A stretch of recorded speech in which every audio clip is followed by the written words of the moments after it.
Hello, freak bitches. Got back in with Alex and spent a little bit of time hanging around with him and Roger Stone and so on, and got really interested in the kind of dynamics of how Alex and Trump communicate to each other.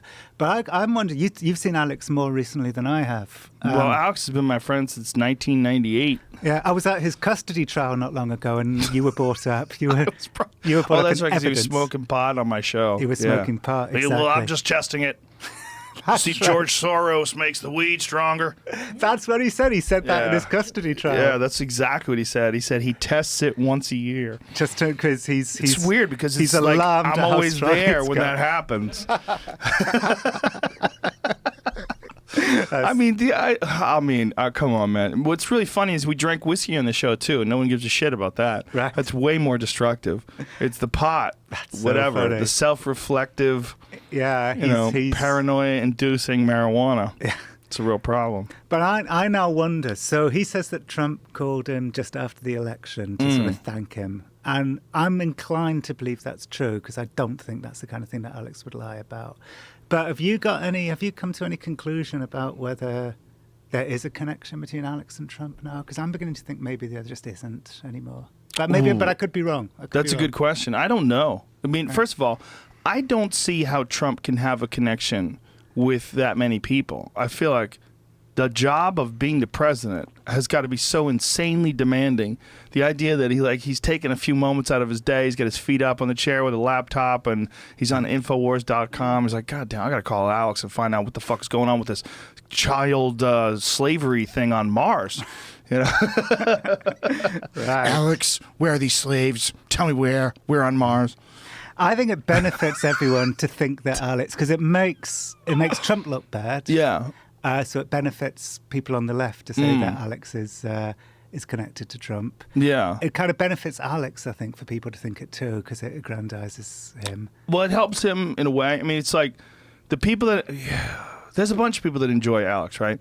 So some of them enjoy it for the theater. There's a theater element of it all, you know? I mean, and it's all doom and gloom, and then some people enjoy it because, like Bohemian Grove, occasionally he's correct. Like, Bohemian Grove is a real mind fuck. When you see all these super rich people wearing robes, Right. Well, I was burning there. an effigy, I was in the crowd with all the old men of wealth and power. Did that freak you out? You see those people? One thing freaked me out.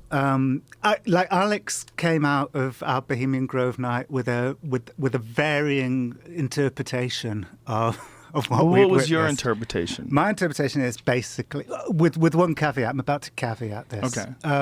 My interpretation was that it's just like fucking, Skull and Bones or Yeah, some I sort agree. of Harvard club. Agree. And, But those are all creepy, right? yeah, and they want to.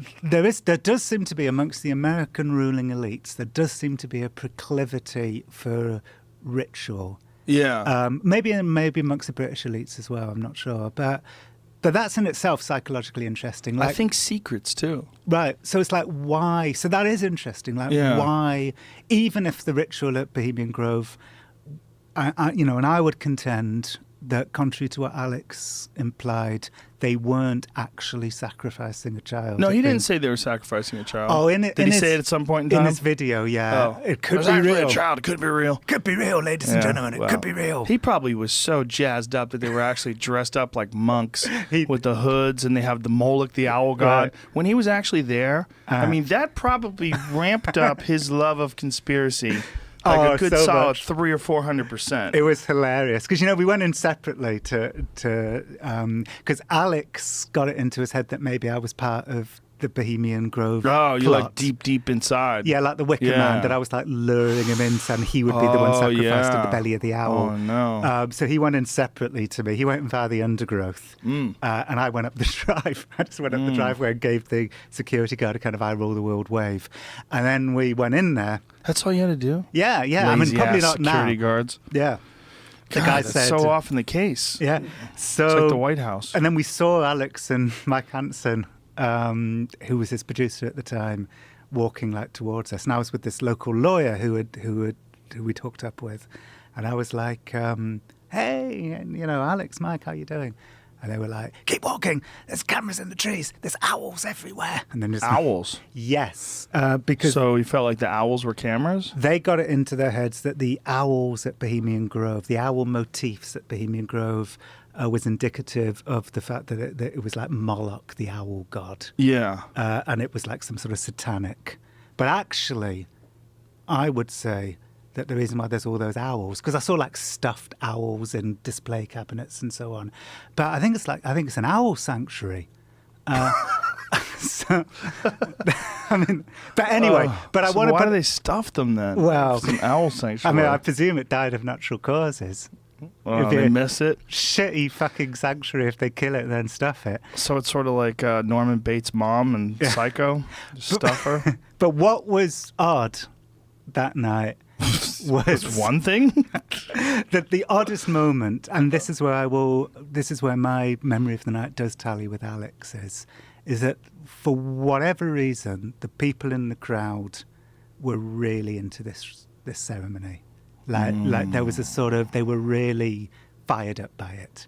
I remember this old guy walked up to me before it started and said, "Are you a first timer?" And I went, "Yeah." And he went, "Oh, you're going to love it. You're going to love it." It's like, burn him, like that, or something along those lines. And it did make me think, like, and then I looked behind and there was Alex and Mike wide-eyed, looking like they were in, the belly of the beast. And then there's all these old preppy men, like wide-eyed. They were really into it too. I felt like the only sane person in the entire redwood forest. I was like the only person who's thinking, this is just fucking ridiculous. It is ridiculous, Yeah. but they were into it. It was that moment of revelation, actually, that then led me to write the book that I wrote after that book, which was The Men Who Stare at Goats, which was about, soldiers trying to kill goats just by staring at them. Because I remember, like, I remember thinking, I was in Belfast, I was giving a talk about my book Them, which is where I talk about all of that stuff. And somebody said, "Okay, so I know what you think of it." This woman in the audience said, "I know what you think. I know you think this is like ridiculous. And I know that Alex Jones thinks it's evil. But what about the people in the crowd? What were they thinking about it?" And I thought that's a really good question. So that's what led me to write a book about like irrational thoughts in powerful places, which is what led me to write The Men Who Stare at Goats. now when you're there and you see that there really is this giant stone owl, and they really do have this bundle of sticks that they're burning, and everyone really is wearing these robes, like I mean, part of you had to be like, how many of these fucking things are going on that we haven't infiltrated? Well, yeah, I mean, that's true. Look at that. There's a photo of it there. There it is. This is real. Yeah. I mean, they really do have a giant owl, and they really do burn some sort of a sacrifice in front of this owl. Yeah. And there's the speakers that are. There's at one point, this is a lesser documented part of the ritual. At one point, there's a guy in leaf-covered lederhosen appears in like a stage cut out of the redwood tree and starts singing this kind of elegy to nature, like, "Oh, trees, oh, I don't know, leaves." So that's how it starts. That's before the men in robes turn up. So it's like some weird pagan nature Yeah, ritual. leaf-covered lederhosen, Joe. How much would you give to be in one of those Skull and Bones meetings? See if they actually like film each other sucking dicks or something. There's just something that goes on where they have like something over those guys. Supposedly, that's like the conspiracy theory. That's they the make them conspiracy. engage in gay sex. I do believe these things happen for a reason. Like, Skull and Bones exists for a reason. Well, they have something over you. It could be that, or it could be just this weird sense, this weird sort of psychological need that people, like Ivy League people, feel they need to like have a sense of superiority. And one way to do that is to kind of create these secret rituals to give them a sense of like, grandeur over the Right. people. That's possible. Now, a guy like Alex Jones stumbles upon something like that or infiltrates it and finds out it is real. I mean, that is justifying to such an enormous level. Yeah, but here's my truck with Alex and all of this is that it wasn't like, for Alex, all the fucking crazy shit that we saw that night wasn't enough. Like, he had to like turn it up to 11. Of course. Yeah, and imply that we had possibly witnessed an actual human sacrifice. And Of so on. course, but that's standard. That's standard Alex Jones Right. 101. But it shouldn't be standard. It There has to be shouldn't be, but I mean, think about all of the exaggerations that take place in the media. whether it's on the left or the right. There's just rampant exaggerations. Well, it's funny you should say that. So did you watch Alex being interviewed by Megyn Kelly? Yes, I did. Yeah, well, Yes. that made me laugh. You know, they phoned me a couple of days before the broadcast, Megyn Kelly's people, because they were panicking. Do you remember there was like a lot of criticism they were getting for having him on in the first place. Yeah. So they called me up and they basically wanted me to give them as much evidence as I could that proved that Alex and Trump were, you know, aligned and they would talk to each other and so on. Called you? Why? Because you went to Bohemian Grove with him? I went to Bohemian Grove, but then I also brought out this little Kindle single last summer called The Elephant in the Room, in which I'm trying to trace like the relationship between Alex and Trump via Roger Stone, and it's interesting stuff. But so I answered the questions as best as I could, but I don't know that much about exactly how often Trump and Alex talk to each other. Yeah, I don't know either. Yeah, I don't know. I'm not really that interested in it. As odd as it is, like I have a very fucked up relationship with Alex in that he's actually my friend.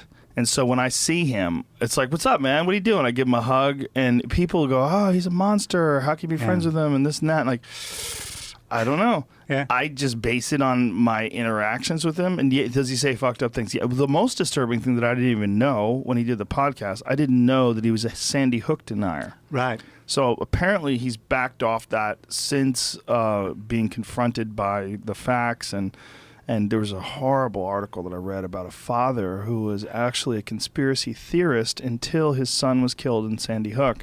And then he got death threats for lying and presumably being an actor. From InfoWars fans. Yeah, and that was so sad. Yeah, that's just so horrible. People look for fucking conspiracies in everything, and I don't know what it is. I have friends that have this issue. I don't understand it. Things that could be easily explained, they look for a conspiracy. Anything that happens in the news, there's got to be a different story. Like, sometimes shit just happens. Yeah. And when that shit happens, the news has a story. It doesn't always have to be some sort of nefarious plot. But these people also think that the government is filled with idiots. Well, I'm sorry, but you can't have it both ways. Right. You can't have a bunch of incompetent fuckheads who pull off the perfect fake world where everything you see is some sort of an elaborate played out scheme in order to manipulate you into either buying this or voting for that. Like, there's a weird inclination that people have to not just some conspiracy theories, but almost everything, to think everything is some part of some crazy plot. I'm not sure I understand it. What you said about, like, you know, biases and untruths and, like, across the media on the left and the right reminded me of the Megyn Kelly thing. So, you know, so they phoned me up obviously in a bit of a panic because they were getting like so much criticism. Right. And then they re-edited the show like frantically just before it went out. Re-edited it? Yeah, apparently. What did they change? Well, I don't know, but what I do know is, like you, I saw the final product, and the final product was basically Megyn Kelly, like, looking incredibly poised, saying, you know, you're wrong, Alex, you're wrong about this. And then it would cut to Alex going, and then it would cut back to Megyn. So all they did was, like, edit Alex at his most sweaty and stuttery. And then Megyn Kelly at her most poised and perfect. Well, did you hear the Alex Jones audio, the leaked audio that he released? Yes. Where they were sort of buttering him up and conning him. Yeah, Alex, she was the saying, father. And personally, she was saying, I'm not here to make a hit piece. I just want to know the real you and all this. Although they did re-edit, so I wonder what the original program would have been like, because they felt forced to basically by him.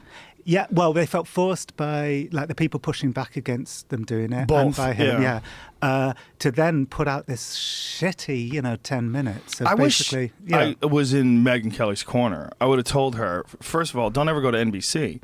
Listen, here's the deal. Like, you made your bones as an ice princess on this conservative network. And do you think they're just going to accept you at NBC? Right. People are going to resent you. They're going to hate you. Like, you're the lady that chastised people for saying that Santa Claus potentially wasn't white. Remember that? I don't remember that. Oh my God! It was something where they were saying there was people talking about Santa Claus being black, and I'll never forget it because she was on TV going, listen, Santa Claus is white. Like, and I'm like, what the fuck are you talking about? Santa Claus isn't real, you crazy bitch. Like, you can't say Santa Claus is white more than you can say Cat in the Hat is red. They're not real things. You know, you can Yeah. decide that, you know, like the Cat in the Hat in the book is always white. Okay, yeah, you're right. Good point. But is he black? Is he white? What is the Cat in the Hat? He's got a hat is red and white. What color is he though? I think he's black, right? Is he? Okay. Right. It's not important. But what's important is that, like, her whole thing was being this spokesperson, this ultra hot spokesperson for the conservative movement, but also being someone who's ruthlessly smart and articulate and capable of shutting down these stammering liberals that dare go and question her narrative. Right. And then all of a sudden she's on NBC. Like, you can't do that. That's a terrible move. Like, they're not going to accept you. This is not going to work. And the ratings have been horrendous. And now now they pulled the show. They pulled the show early. But it just goes to show, like, you know, we rightly attack people like InfoWars for spreading, you know, outright lies. Yes. But we, on the left, like Megyn Kelly, editing that segment to make it look like she was poised and perfect, and all Alex does is stammer and sweat. What's very hard sell saying that Megyn Kelly's on the left. She's on the left now? Well, I mean, like, the mainstream, let me say the mainstream, it's like NBC. So the mainstream has its own tricks. It's like it's not an outright lie like Alex would do, but that, you know, panicky selective editing is a lie of its own.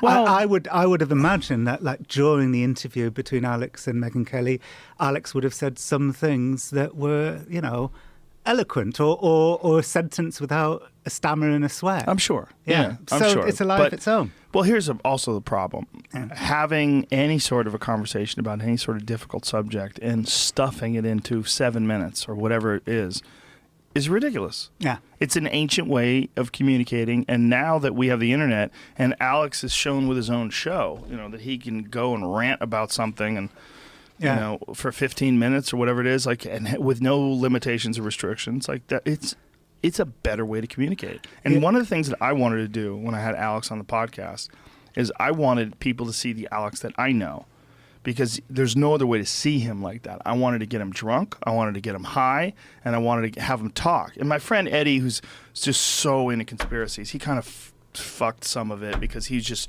so into chemtrails and proving that chemtrails are real. Right. But it was good overall, because it's like Alex is so crazy that even Eddie was like, what? Yeah. There was a couple moments where Eddie turned to look at Alex and goes, what the fuck? Like when he's talking about interdimensional child molesters. And I wanted people to see him the way I see him. He's a fun guy that I like hanging out with. Do I think that he has a lot of influence? Yeah. Do I think he says things that he definitely shouldn't say? Of course, especially the Sandy Hook stuff. I mean, I think this inclination to always look towards conspiracy is dangerous. Like a it's template. Harmful. Yeah. It's dangerous in that people are easily led. And if you get people thinking that everything's a conspiracy, the real problem is they don't know what the fuck a conspiracy actually is when it's in front of them and it's real. Right. And there's a ton of them that are real. So when you're crying wolf around every corner, and then all of a sudden you turn a corner, and you're like, holy shit, that's a real wolf. No one is listening. Sure, I agree. That's my frustration with Alex too, is that he has a conspiracy template, and whatever real world event happens, he then shoehorns into this kind of simplistic template. Yeah.